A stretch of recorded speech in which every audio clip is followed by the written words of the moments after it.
Psalms 15. A psalm for David. Lord, who shall dwell in thy tabernacle? Or who shall rest in thy holy hill or mountain? We know it's a mountain. Mount Sion. He that walketh without blemish and worketh justice. He that speaketh truth in his heart, who hath not used deceit in his tongue. That's a whole bunch of politics are out on that, right? Nor hath done evil to his neighbor, right? It was one of the commandments, right? Nor took up a reproach against his neighbors. In his sight, the malignant is brought to nothing, but he glorifieth them that fear the Lord. He that sweareth to his neighbor, you think about the history of the trust, right? I give my stuff to you, hold on to it while I go fight, for the church and God and country. And then I come back and my neighbor is now taking all the stuff that I told him to hold on to, and now he's claiming it as his own. And with paperwork, I lost everything. And with paperwork, I can't prove I have it because I gave it to my friend, the deceitful neighbor, right? And he that hath not put out his money to usury. To me, I think it sounds like he's talking about wasting it. Gambling, addictions. Not using it properly, and so on and so forth. Nor taken bribes against the innocent, nor taken bribes against the innocent. He that doth these things shall not be moved forever. Psalm 16. The inscription of a title to David himself. Preserve me, O Lord, for I have put my trust in thee. I have said to the Lord, Thou art my God, for thou hast no need of my goods. That's, that's pretty straightforward, right? There's nothing we could ever give to him, and be like, look what I did. It's like, I gave you everything so you could build this or present this. There's nothing you have that he didn't, already design. To the saints who are in his land, he hath made wonderful all my desires in them. Their infirmities were multiplied. Afterwards they made haste. I will not gather together their meetings for blood offerings, nor will I be mindful of their names by my lips. And that one right there, that doesn't sound like David. I could be wrong, but to me, it sounds like it's the Creator speaking in that verse. And something else, when I was thinking about that, the part about there where it says, I will not be mindful of their names by my lips. They say paperwork doesn't matter. You hear that going on right now. But the Constitution makes it clear that you have the right to be secure in your papers. Think back to when you learn about what happened in South Carolina in the was it like the 1773, 74, sometime around that area, where the police were capturing quote unquote Negroes, Indians, mulattoes, Skeezos, Moors, Amasi, and Egyptians. And they wanted to see their paperwork. And if they felt you didn't have the right, information on you, they would arrest you and claim that you were just a runaway. Okay? And you had your day in court. Now think about it. If you were a quote unquote an African slave brought over here from Africa, sold, right? There's what entitled you to have a day in court. South Carolina messed up because they kept a record of this. And you can do a Google search and search for the records. They messed up by doing that. because that blows the whole slave brought here from Africa out of the water, right? The whole treatment of you being brought over here. Because who in the world lets their slave have a day in court to prove who they are, who they say they are?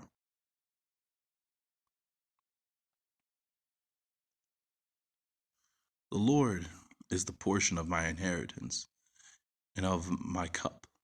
I always tell my boys this, right? Because it was something I learned in the Psalms, and this is the later ones, that our children are his inheritance. And I tell my boys that you are the Lord's inheritance, and he is yours. I said, you never forget that. I said, you always do right and remember him.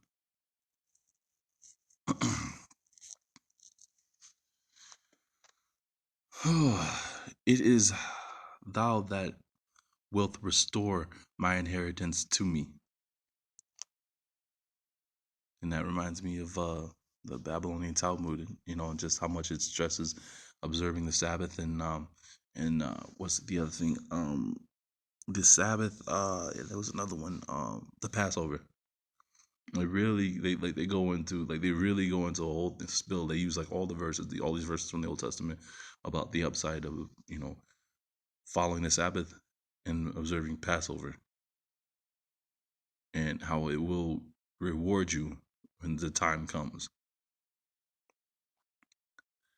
I will bless the Lord who hath given me understanding. The beginning was the Proverbs. The fear of the Lord is the beginning of wisdom. Moreover, my reins also have corrected me even till night. I set the Lord always in my sight, for he is at my right hand, that that I be not moved. Therefore my heart hath been glad, and my tongue hath rejoiced. Moreover, my flesh also shall rest in hope, because thou wilt not leave my soul in hell, in Sheol, and in turmoil, nor wilt thou give thy Holy One to see corruption. Thou hast made known to me the ways of life. Thou shalt fill me with joy with thy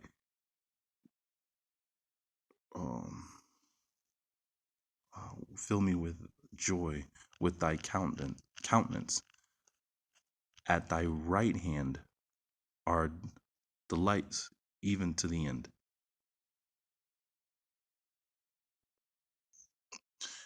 A prayer of David.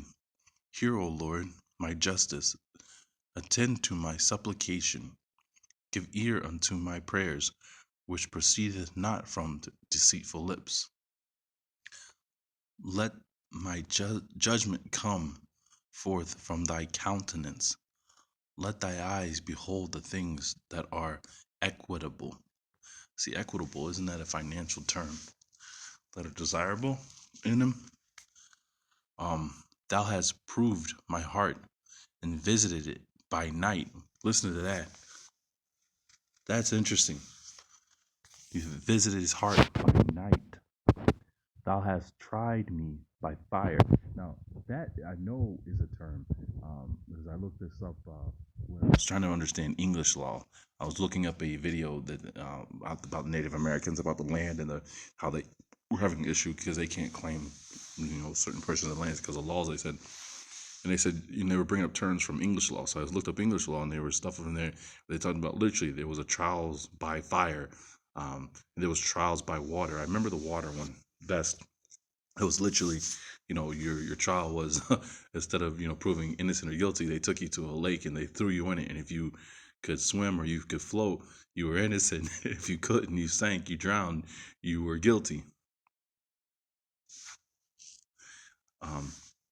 And iniquity hath not been found, that my mouth may not speak the works of men, for the sake of the words of thy lips. I have kept hard ways.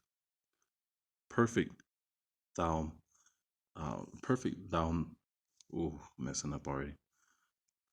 Perfect thou my goings in thy path, that my footsteps be not removed. I have cried to thee, for thou, O Lord, hath heard me. O incline thy ear unto me, and hear my words. Show forth thy wonderful mercy, thou who saveth them that trust in thee. For them that resist thy right hand, keep me as the apple of thy eye. Protect me under the shadow of thy wings. That's interesting. Does the shadow of thy wings, is that literal? Ooh.